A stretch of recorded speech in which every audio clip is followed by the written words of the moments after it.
Welcome प्यारे बच्चों। आज हम इस वीडियो में यमक अलंकार की परिभाषा और उसके उदाहरणों को बहुत ही आसान भाषा में समझेंगे। तो चलिए शुरू करते हैं। तो सबसे पहले यमक अलंकार की परिभाषा। जब कोई शब्द दो या दो से अधिक बार आए, जब कोई शब्द दो या दो से अधिक बार आए और उनके अर्थ अलग अलग हो तो वहां यमक अलंकार होता है। जब कोई शब्द दो या दो से अधिक बार आए, जब कोई शब्द दो या दो से अधिक बार आए और उनके अर्थ अलग अलग हो। अब मान लो आकाश शब्द एक लाइन में, एक पंक्ति में 3 बार आया है, लेकिन हर बार आकाश शब्द का अर्थ डिफरेंट होना चाहिए, अलग होना चाहिए, तो वहां यमक अलंकार होगा। ठीक है। तो जब कोई शब्द दो या दो से अधिक बार आए और उसके अर्थ भी अलग अलग हो तो वहां यमक अलंकार होता है। अब हम इसके उदाहरण को देखते हैं। सबसे पहला उदाहरण है काली घटा का घमंड घटा।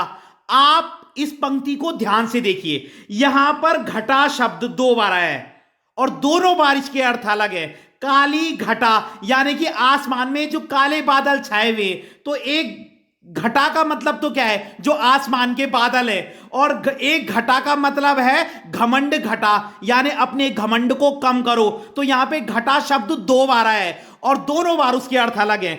एक बार काली घटा का मतलब तो क्या है, आसमान में छाए हुए काले बादल, और घमंड घटा का मतलब अपने घमंड को कम करो। तो एक घटा का मतलब यहां पर बादल से लिया गया है और एक घटा का मतलब है कम करना।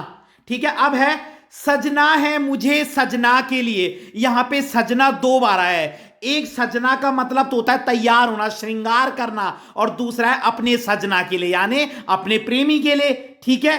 तो ये भी आप समझ गए होंगे। यहां पे सजना शब्द 2 बार आया है। सजना है मुझे सजना के लिए, लेकिन दोनों बार सजना शब्द के अर्थ अलग अलग हैं। एक सजना का मतलब है तैयार होना, श्रृंगार करना। ठीक है। और दूसरा सजना का मतलब है अपने प्रेमी के लिए। और देखिए तीसरा उदाहरण, जेते तुम तारे तेते नभ में ना तारे। जेते तुम तारे का मतलब है जितने लोगों का तुमने उद्धार किया है।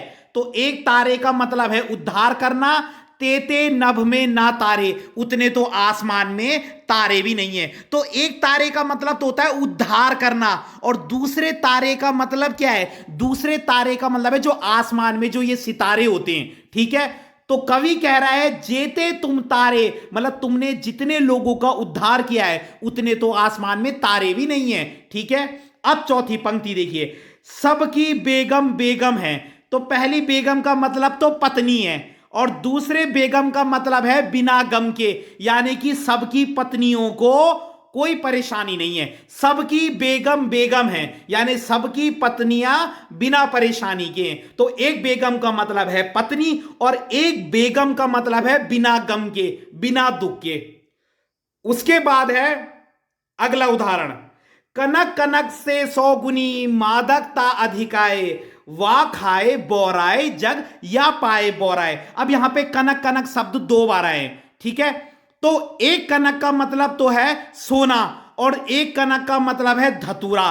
ठीक है। अब कवि कह रहा है कनक कनक से 100 गुनी मादकता अधिकाए, यानी कि जो सोना होता है उसमें धतूरे से 100% ज्यादा, 100 गुना ज्यादा मादकता नशा होता है। ठीक है। जो सोना होता है उसमें धतूरे से 100 गुना ज्यादा नशा होता है। क्यों? क्योंकि धतूरे को खाने के बाद इंसान को नशा चढ़ता है, और अगर किसी इंसान के पास बहुत ज्यादा सोना आ जाए ना, गोल्ड, तो उसको ऐसे ही घमंड आ जाता है, वो ऐसे ही पागल हो जाता है। ठीक है। तो कवि यही कह रहा है कि सोना यानी कि जो गोल्ड है उसमें धतूरे से 100 गुना ज्यादा नशा होता है, क्योंकि धतूरा तो खाने के बाद इंसान पागल होता है, लेकिन जब उस इंसान के पास सोना आ जाता है, गोल्ड आ जाता है, तो वो उतने में ही पागल हो जाता है। तो यहां पे कनक कनक शब्द भी 2 बार आए। शब्द सेम थे लेकिन अर्थ अलग अलग था। तो यही तो यमक